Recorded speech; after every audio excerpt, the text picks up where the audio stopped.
0.2 में ही प्रश्न क्रमांक 2 आप सॉल्व करेंगे। तो आइए सबसे पहले प्रश्न पढ़ लेते हैं। इसमें दिया गया है किसी त्रिभुज PQR की भुजाओं PQ और PR पर क्रमशः बिंदु E और F स्थित हैं। निम्नलिखित में से प्रत्येक स्थिति के लिए बताइए कि क्या EF समांतर QR है। तो पहली स्थिति हम लोगों ने ली हुई है जिसमें PE बराबर 3.9 सेंटीमीटर, EQ बराबर 3 सेंटीमीटर और PF बराबर 3.6 सेंटीमीटर, साथ ही साथ FR बराबर 2.4 सेंटीमीटर दिया गया है। तो यहाँ पर हमें एक चित्र की आवश्यकता है ताकि आप आसानी से समझ सकें। तो क्वेश्चन में हमसे कहा गया है त्रिभुज PQR की भुजाओं PQ और PR पर PQ भुजा ये है और PR भुजा ये है। इस पर बिंदु E और बिंदु F स्थित हैं।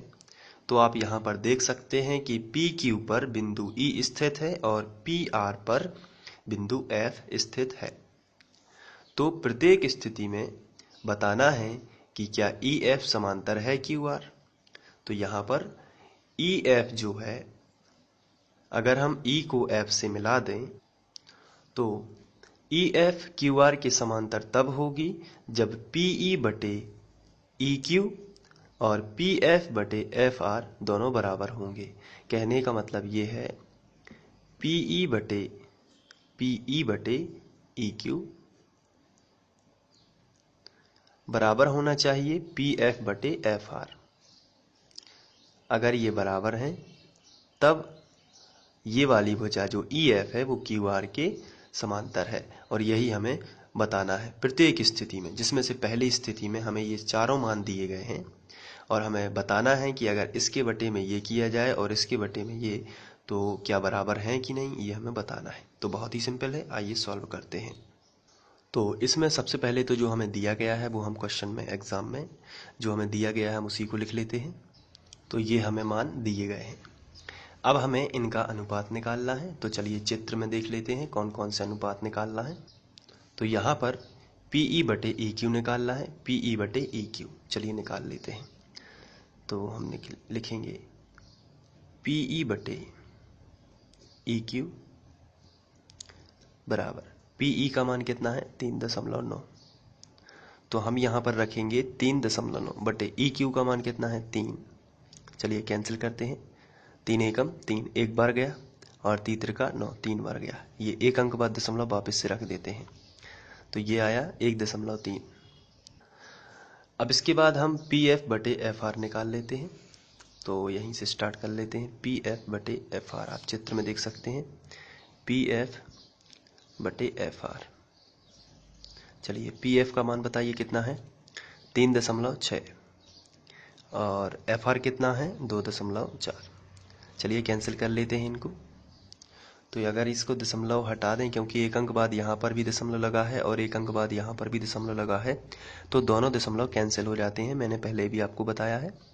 तो 36 बटे 24 इसको लिख सकते हैं, क्योंकि दोनों के इकाई अंक बाद एक अंक यहाँ पर और एक अंक बाद यहाँ पर दोनों में समान दशमलव लगा हुआ था। अब इसको 12 से कैंसिल कर दीजिए। तो 12 दूनी 24 और 12 दिया 36, या आया कितना 3/2, और 3/2 यानी 1.5 होता है। आप भाग दे सकते हैं तो 1.5 आया। तो अब आपको ध्यान देना है यहाँ पर, क्या PE बटे EQ बराबर है PF बटे FR के, जैसा कि हमें शर्त में चाहिए था। तो चेक कर लेते हैं। PE बटे EQ है 1.3, जबकि PF बटे FR है 1.5, जो कि बराबर नहीं है। तो हम लिखेंगे चूंकि PE बटे EQ बराबर नहीं है PF बटे FR के, अतः जब ये बराबर नहीं है तो चित्र में देखें EF QR के समांतर नहीं होगी। तो अतः EF समांतर नहीं है QR के। तो पहली स्थिति में समांतर नहीं है। अब हम दूसरी स्थिति ले लेते हैं। स्थिति 2 में हमें दिया गया है PE बराबर 4 सेंटीमीटर, QE बराबर 4.5 सेंटीमीटर और PF बराबर 8 सेंटीमीटर, साथ ही साथ RF बराबर 9 सेंटीमीटर। तो आइए सबसे पहले जो दिया है उसको लिख लेते हैं। तो सबसे पहले हमने ये लिख लिया। अब चूंकि हमें प्रूव करना है, चित्र से यदि देखें तो ई एफ समांतर होनी चाहिए क्यू आर के। तो इसके लिए शर्त होगी पी ई बटे ई क्यू बराबर पी एफ बटे एफ आर। यदि ये दोनों बराबर हो जाते हैं तो ई एफ समांतर है क्यू आर के। तो चलिए हम सबसे पहले पी ई बटे ई क्यू निकाल लेते हैं। पी ई बटे ई क्यू निकाल लेते हैं। तो यहाँ पर हम लिखते हैं पी ई बटे ई क्यू बराबर पी ई का मान कितना है 4। तो हम यहाँ पर लिख सकते हैं 4 और ई क्यू या क्यू ई दोनों समान ही है जो कि है 4.5। इसका दशमलव हटाना है तो ऊपर हम एक जीरो लगा देंगे यानी 40/45 लिख सकते हैं इसको। एक अंक बाद दशमलव था इसलिए हमने 10 यानी 10 का गुणा कर दिया ऊपर यानी जीरो लगा दिया। आप चाहें तो 2 अंक बाद होता यदि तो आप 2 जीरो लगा देते। यहाँ पर केवल एक अंक बाद है इसलिए ऊपर एक जीरो ही लगाना है। अब आप इसको सॉल्व करेंगे तो हम देख लेते हैं कि किससे इसमें भाग जाएगा। तो 5 से भाग चला जाता है, 5 अट्ठे 40 और 5 नाम 45। तो ये पी ई बटे ई क्यू आया है 8/9। अब चित्र में देख लेते हैं क्या निकालना है। यहाँ पर अब हमें निकालना है पी एफ बटे एफ आर। तो चलिए पी एफ बटे एफ आर निकाल लेते हैं। पी एफ बटे एफ आर, पी एफ कितना है 8 और एफ आर कितना है 9। तो आप देख रहे हैं यहाँ पर पी ई बटे ई क्यू जितना था उतना ही पी एफ बटे एफ आर है। तो हम लिखेंगे यहाँ पी ई बटे ई क्यू बराबर है पी एफ बटे एफ आर के। तो चित्र से यदि देखें तो ई एफ समांतर हो जाएगी क्यू आर के। लिखेंगे तो ई एफ समांतर हो जाएगी क्यू आर के। तो इस तरीके से ये दूसरी स्थिति हो जाती है। अब हम तीसरी स्थिति ले लेते हैं।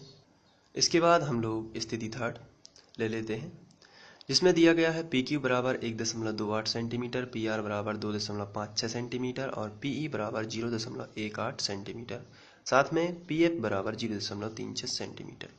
तो आइए सबसे पहले जो लिखा है वो हम यहाँ पर लिख लेते हैं। तो इस सब को लिखने के बाद हम चित्र में देख लेते हैं। ये हमारा चित्र है। अब हमें इसमें प्रूव करना है कि ई एफ क्या समांतर है क्यू आर के। तो ये कब समांतर होगी, जब पी ई बटे ई क्यू बराबर पी एफ बटे एफ आर होगा। तो आइए हम पी ई बटे ई क्यू निकालते हैं। तो हम लिखेंगे पी ई बटे ई क्यू। तो पी ई का मान कितना है, तो ये है 0.18 बटे ई क्यू का मान कितना है, तो आंसर है ई क्यू का मान हमें नहीं दिया गया। तो आप कहेंगे कि ई क्यू का मान फिर कैसे रखेंगे। तो इसका सिंपल सा आंसर है ई क्यू यहाँ से लेके यहाँ तक है। इसका मतलब यदि हम पी क्यू में से पी ई घटा दें तो हमें ई क्यू मिल जाएगी। पूरा कितना, यदि हम इस चित्र को ऐसा लिखें, आप थोड़ा ध्यान से देखना, हमें चाहिए क्या है, तो आंसर है हमें ये रेड एरिया चाहिए, ये वाला।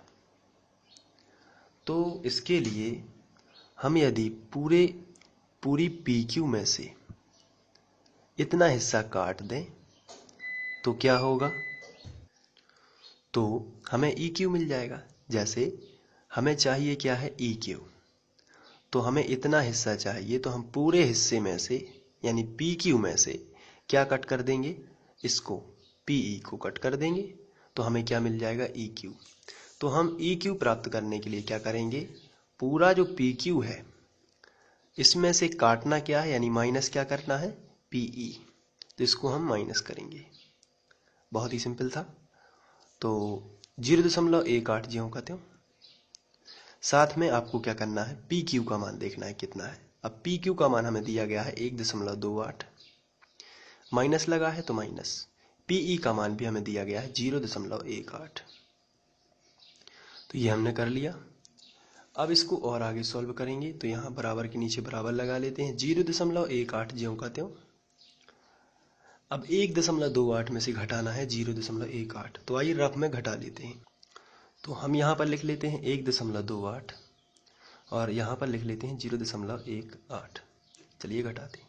8 में से 8 जाएगा 0, 2 में से 1 जाएगा 1, दशमलव ज्यों का त्यों यहाँ पर आएगा 1, तो आपको मिलेगा 1.10।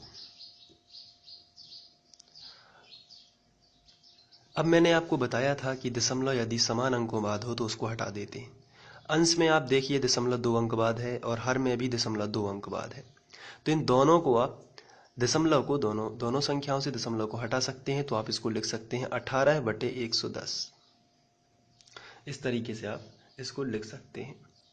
अब यदि आप इसे कैंसिल करेंगे तो ये आएगा, अगर 2 से कैंसिल करेंगे तो 2 इनाम 18 और 2 पंचे 10 और 2 पंचे 10, आप भाग दे देंगे 2 से दोनों में तो आएगा 9/55।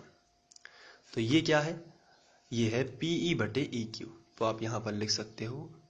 इसलिए PE/EQ कितना आया, तो ये फाइनली आया है 9/55।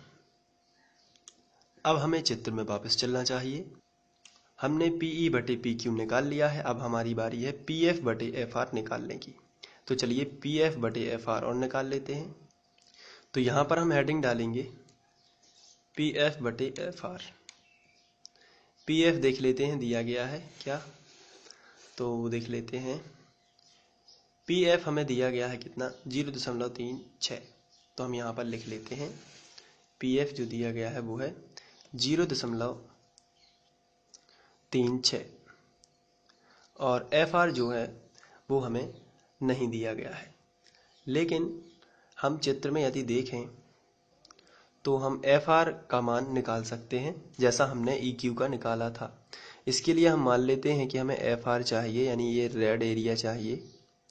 तो इसके लिए हम क्या करेंगे, इस चित्र को थोड़ा सा घुमा लेंगे आपको समझने के लिए।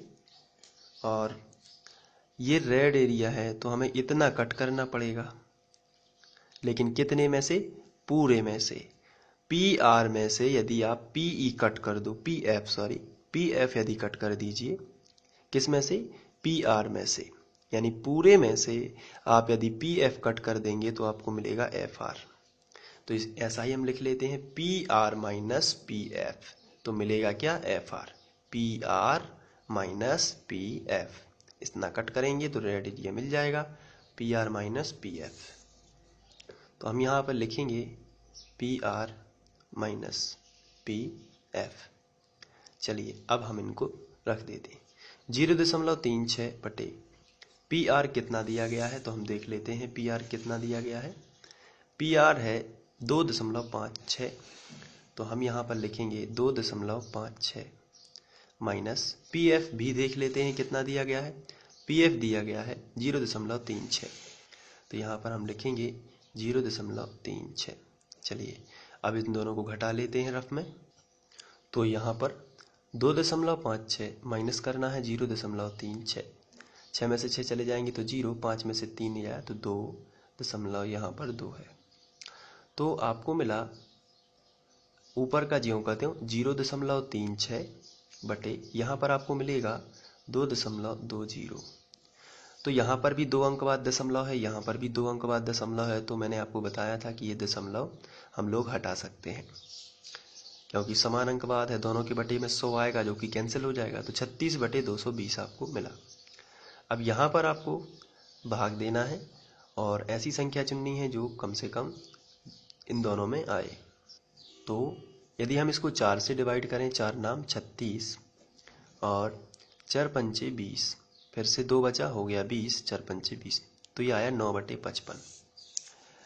अब हम लिख सकते हैं PF/FR बराबर 9/55। अब देख लेते हैं चित्र में, अगर PF/EQ बराबर PF/FR है तो EF समांतर है QR के। चलिए देख लेते हैं PF/EQ कितना है। तो इसके लिए हमें ऊपर जाना पड़ेगा। तो PE/EQ है 9/55, तो हम लिखेंगे, और PF/FR भी 9/55। चूंकि PE/EQ बराबर है PF/FR, अतः EF जो है वो समांतर है इसके QR के। आप चित्र में देख सकते हैं ई एफ समांतर हो जाएगी क्यू आर के, तो ये जो है प्रूव हो जाता है। इस तरीके से प्रश्न क्रमांक 2 समाप्त होता है। अब हम लोग प्रश्न क्रमांक 3 करेंगे। Thank you.